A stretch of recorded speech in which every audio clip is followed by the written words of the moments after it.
প্রিয় দর্শক, আজকে কথা বলবো বীর্য পাতলা হওয়ার কারণ নিয়ে।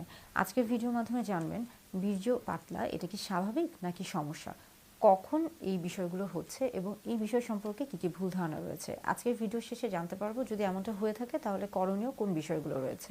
হ্যালো ভিউয়ার্স, আসসালামু আলাইকুম। আমি ডক্টর মুস্তার জাহান দৃষ্টি, কাজ করছি sexual health educator, clinical social worker এবং ক্লিনিক্যাল কাউন্সিলর হিসেবে আমার verified YouTube channel sex edu with doctor দৃষ্টির সাথে। বীর্য পাতলা আসলে কি অস্বাভাবিক বিষয়? না, বরং বীর্যের রং, পরিমাণ এবং ঘনত্ব পরিবর্তনশীল। বিশ্ব স্বাস্থ্য সংস্থার মতে বীর্যের পরিমাণ, শুক্রাণুর সংখ্যা এবং গতি এটা পরিবর্তনশীল বিষয়। কখন বীর্য পাতলা হচ্ছে, কারণ কি?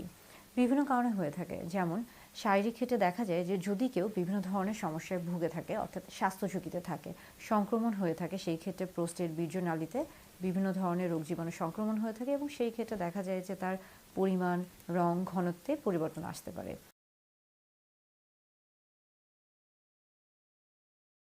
অথেন্টিক মাকারুট, অশ্বগন্ধা এবং জিনসেং ক্যাপসুল পেতে যোগাযোগ করুন ভার্চুয়াল ক্লিনিকের ফেসবুক পেজে।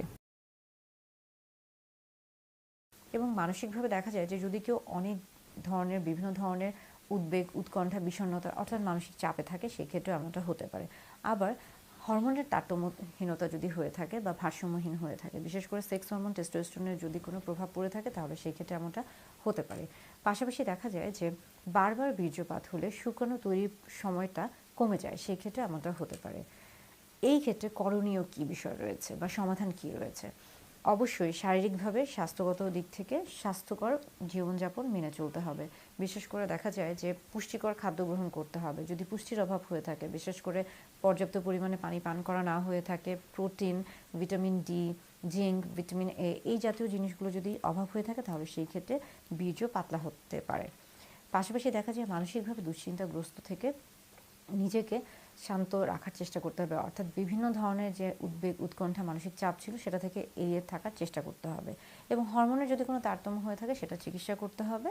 অর্থাৎ এই ছোট ছোট বিষয়গুলো মেনে চললে খুব সহজে পাতলা বীর্য যদি হয়ে থাকে তাহলে সেটা থেকে পরিত্রাণ পাওয়া সম্ভব হয়ে থাকে। এই ক্ষেত্রে বেশ কিছু ভুল ধারণা রয়েছে। অনেকে মনে করে থাকেন বীর্য পাতলা মানে তার মধ্যে বন্ধ্যাত্ব, অনেকেই মনে করে থাকেন হস্তমৈথুনের ফলে বীর্য পাতলা হয়ে থাকে, আবার অনেকেই মনে করে থাকেন বীর্যের রং ধূসর বা সাদা হওয়া মানেই সমস্যা। এই প্রত্যেকটি ভুল ধারণা বিদ্যমান রয়েছে। বীর্য পাতলা হওয়া স্বাভাবিক একটি বিষয়, এই সম্পর্কে সঠিক জ্ঞান ধারণ করতে হবে। দুশ্চিন্তাগ্রস্ত হওয়া যাবে না, তাহলেই খুব সুন্দরভাবে স্বাভাবিকভাবে স্বাস্থ্যকর যৌন জীবন লাভ করা সম্ভব।